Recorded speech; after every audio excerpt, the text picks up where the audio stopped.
because the technology is really hard to explain, especially people that are not really interested into it.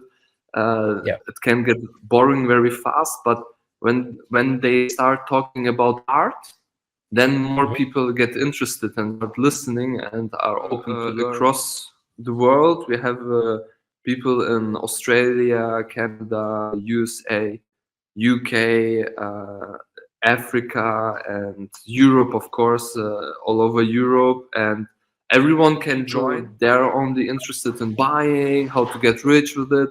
So I try to take this knowledge, put it into the artworks. I try to ignore the price question, because after almost 10 years in Bitcoin, the price, it doesn't matter at all. Hello and welcome to another episode of Bitcoin Hub. And today we have a very special guest. I have been following their work. It's a group of people. It is not just one person. Spread across different parts of Europe who are actively involved in educating people about Bitcoin through their work. And I'll call this next guest and we'll have the discussion going forward. Hi, Street Cyber. Welcome to the show and good evening or good morning. Hi, Nihal. Thank you for having me. It's a pleasure. Thank you so much. Thank you. It's a pleasure to help people know what is happening in the world of Bitcoin and especially in the social layer, because we talk about tech a lot. There's a lot of discussion on the tech front. But when it comes to the social layer, when people are actually taking this on ground, it is very limited and people don't know much about it. And that is why I had the pleasure of inviting you and wanted to understand from your point of view on how that works and what questions do you get, etc. So let's start off. Could you give a brief introduction about what Street Cyber is and what it intends to do? Yes, sure. So Street Cyber is a crew of artists, educators, content creators, and we try to raise awareness about Bitcoin and in the bigger picture about financial empowerment, and to showcase to the public through street art the impact of money on our society and how it influences our daily lives. And the main topics of the artworks are how Bitcoin solves financial inflation, privacy, segregation, and borders. So those, in our eyes, those are the biggest hurdles, the biggest issues that our economy faces with the traditional currency. And through the artworks, we want to showcase in a visual way that the problems that most of us are born into, that are used to, that they don't have to be that way, that there are solutions and that we can create a stronger and safer economy. Thank you for the introduction. In terms of, so you touched upon many topics there. We will try and go deep into each of those topics. In terms of the roles that you have, like the people or the people that are associated with Street Cyber, what background do they come from? Are they from traditional finance background? Are they from marketing? Are they from, human resource? Yeah. On a broader level, who all are, like, what backgrounds do they come from? You mean the people in the crew or the viewers? No, in the crew. So they're all different backgrounds. Most of them, of course, are interested in art, and they're more from the creative side. It's a broad group. So we have people that are more technological, and they use the artworks to have an easier way to explain the technology, because the technology is really hard to explain, especially people that are not really interested into it. It can get boring very fast, but when they start talking about art, then more people get interested and start listening and are open to learn. they're from musicians, journalists. Right. There are also people from the finance part that have this problem, that they are very technical people, and for Mhm. them, through the art, it's just like a key to open a conversation, and it makes easier. It makes it easier for them to Right. bring the message to the public and to the regular people that are not so much into this whole space. Right. And if you don't mind me asking, how many people have volunteered till now? And where has this spread across? Like, is it only focused on specific areas of Europe, or is it across the world? Because It's I saw a few. Yeah, sorry, yeah. go ahead. No, I'm listening. Yeah, because I saw a couple of months ago, there were these, projected, like they had projected Bitcoin's logo on various central banks across Europe. So I was wondering, that is that a part of this group also, or like is it a separate entity altogether? And how do you guys, where are you guys located? Only focus on Europe or across the world? Right. So we are across the world. We have people in Australia, Canada, USA, UK, Africa, and Europe, of course, all over Europe, and everyone can join. It's open to everyone.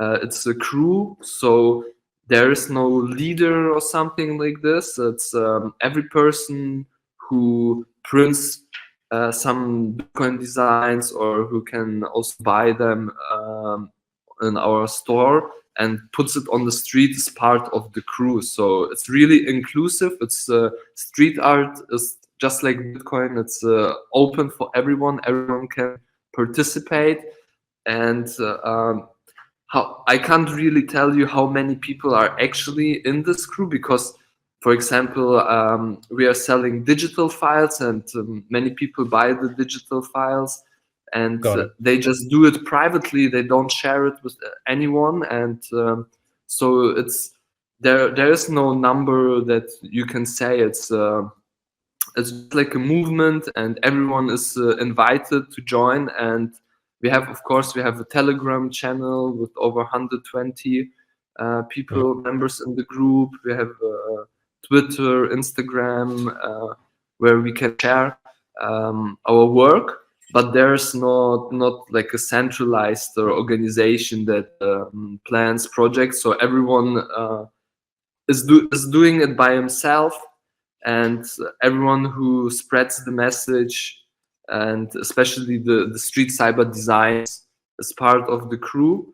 The people that you said that are doing the projection, those this different group, but the goal is the same. So we all have the same goal. We want to raise awareness about Bitcoin. We want to raise awareness about the problems of our financial system, and we want to bring financial education to the public, because I think most will agree that the more people know about it, and the more people learn about it, the faster we can reach a conclusion, and bring this forward to have the switch into the new financial system that is being built.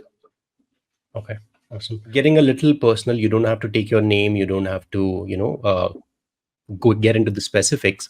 But how did you get into Bitcoin? Like, how did you find Bitcoin, and what was the moment that you realized that you had to contribute towards educating people and bringing Bitcoin to the masses through your artwork? Yeah, so I started learning about Bitcoin in 2015, Okay. and the first point for me was to that I learned about the financial crisis 2008 2009. I learned about the problems of our financial system, and I understood that things are not changing, that the economy is getting moving into the same direction, and Mhm. I was looking for a solution, and I found Bitcoin. I found out that it's open, that it's verifiable, that I'm in control of my value that I put into this technology, and so this is how I got interested. And then Right. I started buying Bitcoin and learning more about it. And at some point, I had a really big knowledge base, very technological, but also more economical, psychological, and how Bitcoin influences a person and a world view. And I started creating classes. What is Bitcoin? What is blockchain? What is mining for beginners? Nice. And like I said before, I realized that many people, they're only interested in buying, how to get rich with it. So Yeah. so I tried to take this knowledge, put it into the art, and instead of going outside looking for people that are interested, trying to convince people, which I spent a lot of time, maybe 3 or 4 years, I tried to convince my friends, my family, and it didn't really work. And Hmm. through the street art, I found a way where the people that are interested, that are curious, they will come to you. So you put the artwork on the street, either it's a sticker or some bigger mural or something like Right. this, and the people that walk the street every day to the school, their job, the people that are curious, they will pay attention and they will start asking questions. What is this? What is it about? Is it true? The message on the sticker, for example, and then they will maybe do some research and they will find their own way into that. So, and I found it much more effective to get the people interested who really want to learn, and then let them do their own research, that rather than trying to force the knowledge on them. And street art is a really great Yeah. way to do this. It has many similarities with Bitcoin. Like I said, Bitcoin is open source. Street art is also, so to say, open source. Yeah. And the creator of Bitcoin, Satoshi Nakamoto, nobody knows who he is. And when you see artwork on the street, you also don't really know who it was. So this Right. mystery creates some interest also. Understood. So, having said that, I understand the objective, and I very much was inspired by some of the artwork that you print and post across different parts of Europe, and I have had the pleasure of circulating those stickers to a couple of friends in my circle as well, friends, family. So thanks for creating the art in the first place. I also wanted to know, did you run into trouble with local authorities when you were actually, painting or putting up the artwork? Or did you have cops coming up to you and asking, what are you doing? Why are you doing this? Was there any instance like that? No, I didn't have any. I had some situations where I managed to talk myself out, Uh-huh. because there's a difference between graffiti and Hmm. street art. So Okay. graffiti is a form of art that has to be illegal. Right. So it has to be something that is not allowed. Then it's graffiti. Okay. Street art, it's different. So street art Okay. can be created in places where it's permitted to Hmm. create street art. Every big city has a quarter or a park or somewhere where you are allowed to create street art. Right. You are allowed to create murals, paint walls. So in London, you have I think it's Shoreditch. There's a street where you can do the paste ups and you can create a lot of artworks. There's the how is it called, the arc tunnels, if I don't Hmm. mistake me. Yeah. So there I did some. So that's why I don't call my art, for example, graffiti. I call it mural, because I Okay. do it in places where it's legal. So then it's not a graffiti anymore; it's a mural. I Right. did there. Um, Sometimes, of course, I enter gray zones. So I do some art pieces where it's not really permitted, but then I use just paper and wheat paste glue, so it's easy removable with some water, warm water, and soap. So I'm risking a penalty, but if it's fresh, I can just take it off. I can say it's just for a picture or something, and it's not damaging anyone's property. So I always try to keep it in the gray zone or keep it legal, because my goal is not to damage anyone's property or to do something that could harm another person's belongings. And Right. there are many opportunities to create art on the street without going into the illegal direction. And so street art is also about the moment. So even if sometimes I put up an artwork, it can stay there for years. Sometimes it can stay there only for hours.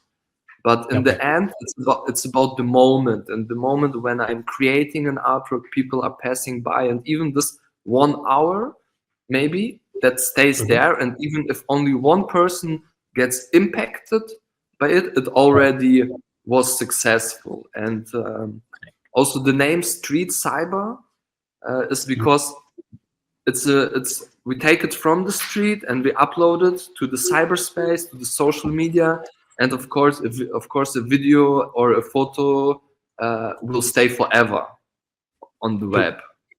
Yeah. And you can repost it, reshare it. And so yeah, of course I had some situations where someone came up and asked, "Oh, what are you doing?" I said, "Yeah, I'm just doing some artwork."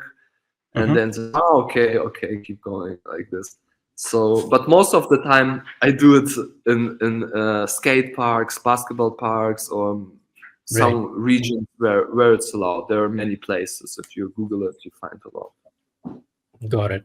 So my question is, there are many factors at play. Like people are very much concerned about the price of Bitcoin, and what is Yeah. this technology? Like, do you have any instance where one person has come up to you and asked about this? Could you share one of the instances where people have, doing outright? So some people have this opinion, it's scam, and directly they come up to you and say, no, this is wrong. Why are you doing this? So have you faced any such instance in the past? No, I have until now I have received only positive feedback. When people came Nice. up to me, they asked me, "What is this? What is your art about? What are you trying to tell?" For example, when I was in London and those art tunnels, I did a sprayer who's puking dollars, and he sprayed like hope, orange. And in the O, there's a Bitcoin sign. So a family came up to me because they were shocked. They saw me like ripping those dollars, and they asked me, "What is this about?" And I told them it's about inflation. It's about the choice of our money and how inflation is used to wage wars, and that with Bitcoin we have an opportunity to make war unaffordable.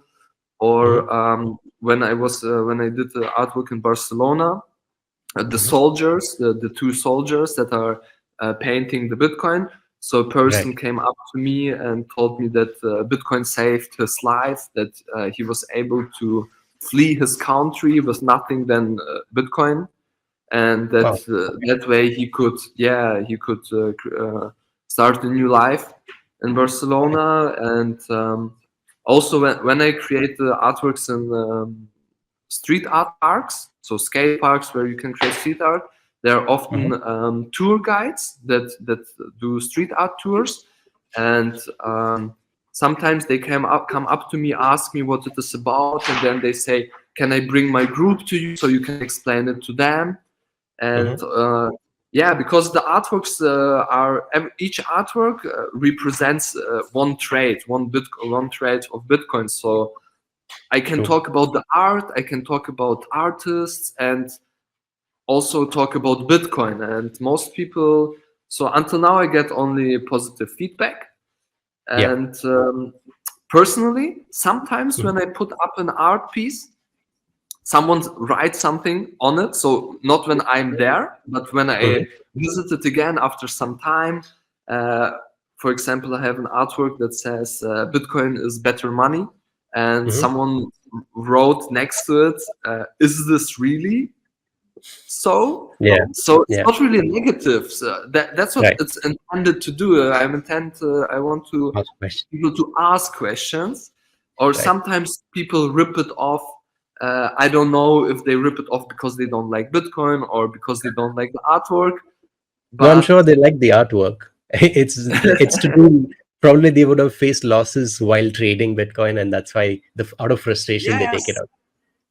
Right. So I try to when I also in my posts on Twitter or on Instagram or in the artworks, I try to ignore the price question, because after almost 10 years in Right. Bitcoin, the price, it doesn't matter at all for me. In the beginning, of course, it always mattered, Right. and but after you learn that there's the market and there is the technology, and of course those are two completely different things, and what I try to make the people understand is the positive side of this technology, and it's about the technology, not about the market value. That's awesome. Yeah, I mean, a lot of people need to realize that. But what 2020 has done, what 2017 has done, people usually see the spikes in price and they get drawn to it, and they don't question what it was and why it was made in the first place. And now with a lot of dozens of cryptocurrencies, you have a lot of scams happening and all around. But what you're doing is commendable in terms of raising awareness, and people come up to you and ask questions. Later in a few minutes, I will share some of your work for the audience to see, and then you could share your experience in creating that or the story behind that particular artwork. Yeah. So you have a signature style to your artwork, right? Like I've seen like 4 5 pieces which are constantly put up on different places. uh, do people get to use that across through in different countries, or do they have to make their artwork separately and then tag you guys probably, and that's how it works? Yes, they use the artworks. Street art is open source, so because there is Right. no name tied to the Correct. art, there is no copyright, there is Okay. no trademark, so everyone can use it, and Right. everyone can take those designs and place them. What are the people are also doing? They print them themselves and they spread it, and Yeah. so this is also, so there's also no name, no, there's, you don't even see any sticker or anything saying Street Cyber, Hmm. because the moment you print this artwork, or the moment you buy a sticker pack or you print your own stickers and you spread it on the street, you become Hmm. the artist. You are the artist because you are designing your environment. You're spreading this on the streets, in the public, or even in private, and you are the artist, just as we are all Satoshi Nakamoto. When we are using Bitcoin, we are all becoming an artist when we start spreading those designs, and that's why I also don't show my face, and because it doesn't matter if I do it or you do it or someone else does it, and Right. Of yeah, course. it's everyone can participate, even of course I understand that, like, putting up a sticker on the street, you have Mhm. to go out of your comfort zone, but Right. even if you put on a t-shirt and it has the design and you go into the public and people will look at you, people will see it, you're also spreading the message, and you can buy a t-shirt, but you can also print your own t-shirt. You don't have to do it, and Right. so we try to keep it as open for everyone as possible, and everyone to be able to feel as an important part, and to be an important part of the Street Cyber crew, because we are all equal Got in it. this matters. Have you had any chance of displaying your artwork in an art exhibition per se, instead of where you put out in the open? Apart from that, do you have like closed spaces where you have your artwork projected or it's displayed for everyone to see? Um, there will be an exhibition, the first exhibition in Oh, okay. Barcelona in September. Nice. It will be for 1 month. It will be an established art gallery. Okay. And it will be the very first exhibition. It's on September 24, and the entrance is also for free. Okay. I can also later send you a link for Eventbrite tickets, so that is completely for free. And the Right. first 100 people will also receive artwork for free. And Awesome. this will be the first occasion, and because I actually started doing the art only like 1.5 years ago, Mm-hmm. and so yeah, it's really great to see that it's also very accepted in the art community, and it's one of the best art galleries in Spain, and Mm-hmm. so it's really great that they agreed to grant me the exhibition, and the artworks will be there for one whole month, so September 24 to October 20. And Right. many people will see it. Many people that are not in the Bitcoin community, that will just walk in there to see the art by itself. And yeah, it's Awesome. the first. Yeah, I'll definitely put the link in the description below. We'll dive right into the artwork, some of your artwork, and probably you could take us through the story about it. I'll just share my screen now. Yeah. So I really loved this part. I mean, these set of artworks that you've created. If you could explain, or if you could tell the story or the thought behind making each of these. Yes, sure. So it starts with the soldiers. Like you see, it also says "Make war unaffordable," and on the top says "An energy currency can stop war." It's a paraphrase by Henry Ford, and the message behind this, it's about inflation.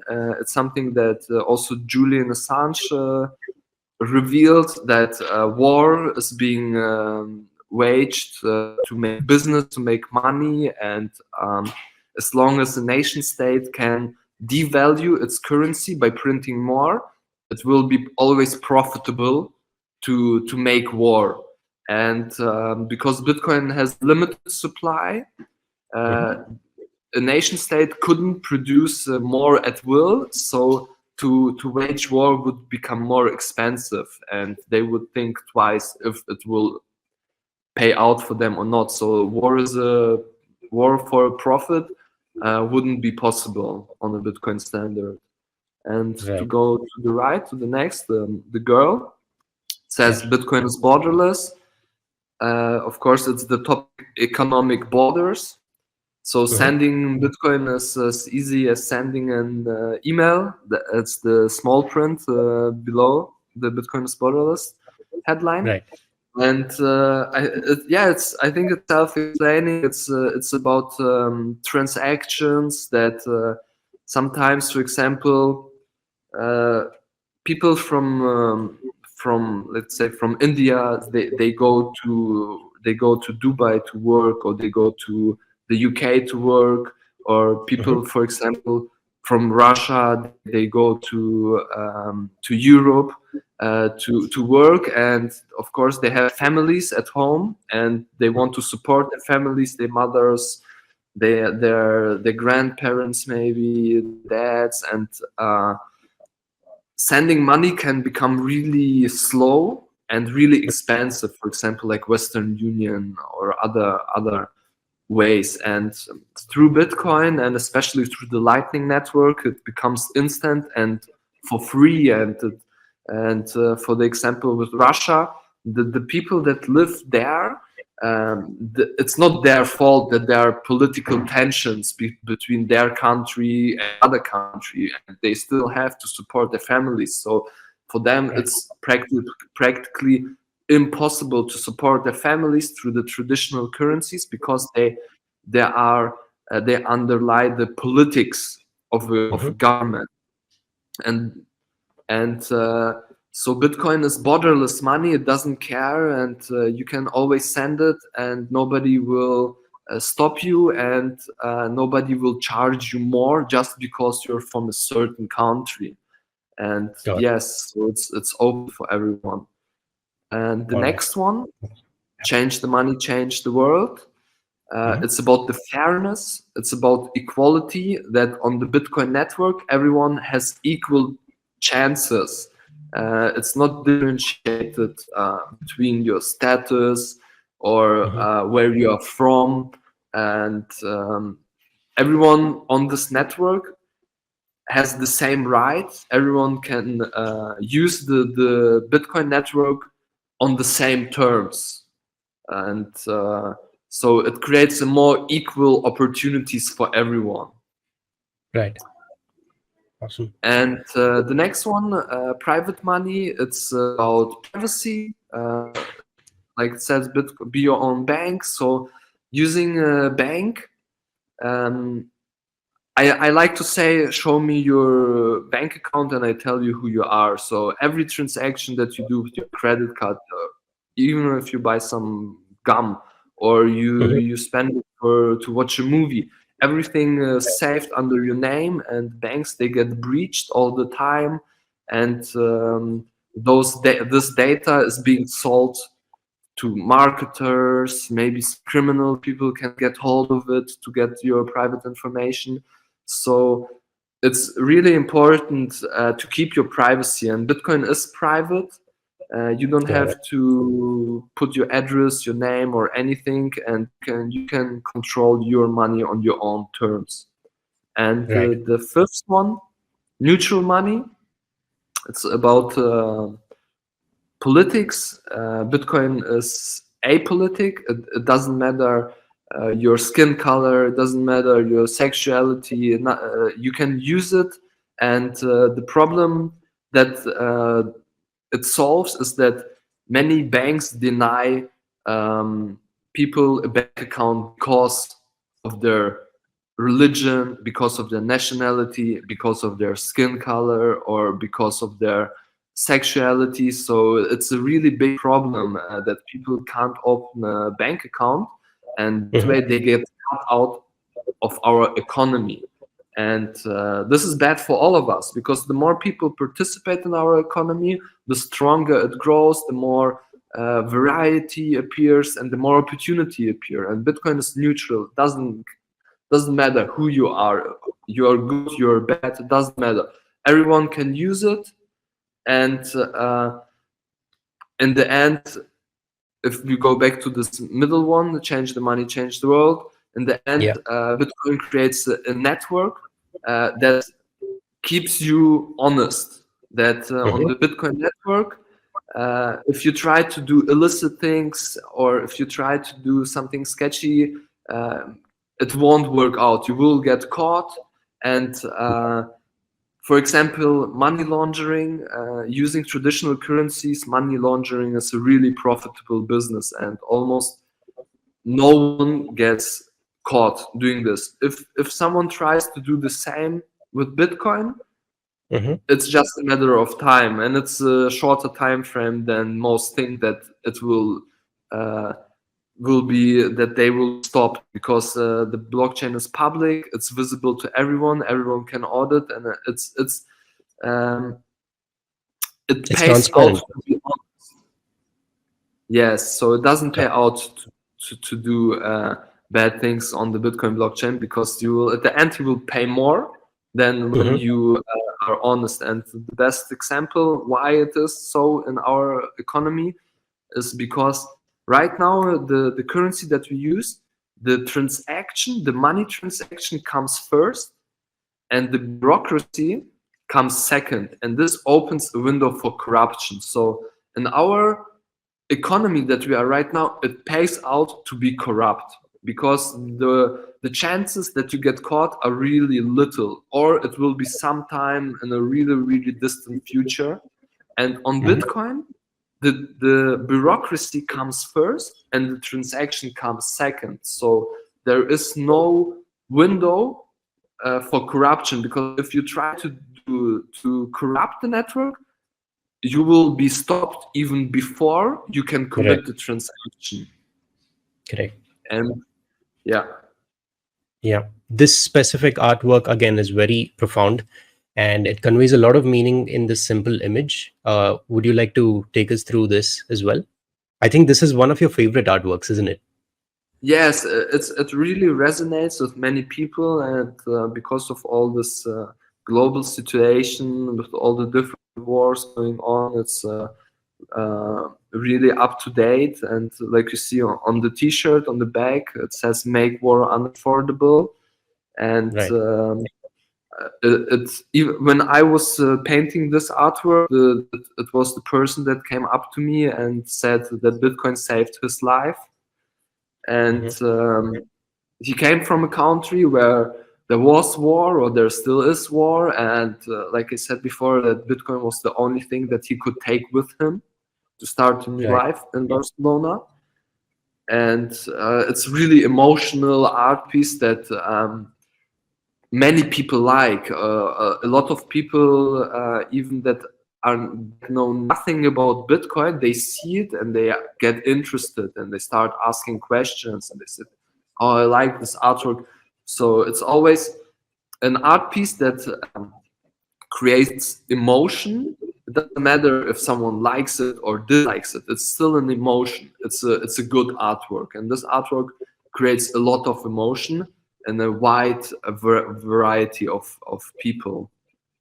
So that's why I like to reuse it many times because it resonates a lot with people. Awesome. This was one of my favorites. It's a little playful, and for the young kids to get aware about, or whoever plays Mario. Mario is world renowned, and a lot of people play it on their consoles and TV. And probably this is a good way of presenting Bitcoin in terms of art. This as well, Yes, goofy. it's a little bit more fun to Right. not also be only so serious. It's the Right. Bitcoin Squad. I call it the Bitcoin Squad collection. So those Okay. are different iconic personalities that the Right. person might know, and then there's some message about Bitcoin, or like you see, power of choice. It's connected to Bitcoin in this case, and Yeah. it's so when you put it on the street, when you put an art piece on the street, it's really good to have something that the person already knows, already recognizes, because then Right. they can identify with this artist like Mario, or this is Amy Winehouse on the right. And Yeah. then there is a message about Bitcoin and something new. So I try to mix it to create something a person on the street already knows with something new. So they can identify themselves with this artwork, but they can also see something they don't know. And it's about getting into the subconscious. So the person, they maybe see it, they see, oh, there's Mario, I like Mario, and then they see Bitcoin as the answer, and they don't even know what is the question or what is Bitcoin, but they still have already read it, so it's already in their mind, and the subconscious, it processes it, and maybe sometime in the future it will come to them, or maybe they will Google it and ask a question. And so the faces, they are to raise awareness, to raise attention. Got it. And yeah, so that's why I try to use a lot of different iconic. Was this was this one of the people, is this in Barcelona as well, or a different place? Yes, this is also Barcelona. Okay. Okay. This is something, and this is specifically about the white paper and your artwork being showcased on the white paper. Is this a specific artwork in itself, or are you selling this? How does this work? Yes, this is the complete white paper, the 9 pages, and each one has artwork on top. I'm also selling this. At the Okay. moment, I'm just selling of one edition, so Mm-hmm. all of those. But maybe in future, I will also create like posters, make them available as posters, which will be like a cheaper price. And Right. yes, I did it on the street. So through the art, I want the people to pay attention, and those people that get curious, they can read a little bit about Bitcoin, about the white paper, because I think it explains Bitcoin very well. It's technological, very technological. But even reading a couple strokes of it can already help a person to start getting into it. Right. And this was one of the other artworks which you made. This is my personal favorite as well. Like there are many favorites to choose from. Those stickers, again, like I mentioned before, I do circulate it among my peers and my friend circle. And these sort of artworks, I do like to put them as wallpapers on phone, etc., so that people are aware and they ask questions about how is it better money. And again, like you said, it raises questions. It forces people to ask the question, like, why do you think it's better money and stuff? So yeah. Right. This is your website, if I'm not wrong? Yes. Streetcyber.com. Okay. So for people who are viewing this, you can find all Street Cyber's sticker collections, the posters, the do-it-yourself artworks, all of it over here. And if you'd like to purchase them, obviously it's there. And there is another exhibition which is coming up, which will happen in September. And I'll put a link to that in the description below. And any other advice to the upcoming artists or the people from other industries that you'd like to give? Yes. Like closing to the thoughts. Listeners, to the listeners, if you got inspired, if you want to share your message or the Bitcoin message on the streets, if you want to create street art, I think there can't be enough artists. So like I said, everyone can be an artist. Even just spreading some stickers, you already become the artist. And the more of us there are, the faster we will reach our goal. The more people learn about Bitcoin, learn about money, learn about finance, the easier it will be for us to bring the change that we want to see to improve our financial system. And we are all in this together. There's only one economy, it's the global economy. And the more of us participate, the better we can make it. So together we are stronger. And thank you everyone for listening. And I hope I see some of you maybe in my exhibition in Barcelona. Awesome. Thank you so much, Street Cyber, and the whole crew and the whole group as well for collectively doing this and raising awareness about Bitcoin through art. And we'll keep in touch, and hopefully I'll ask you on how the exhibition was, and we can record another session sometime in September on the reception of the artworks. Thank you. Yes. Thank you.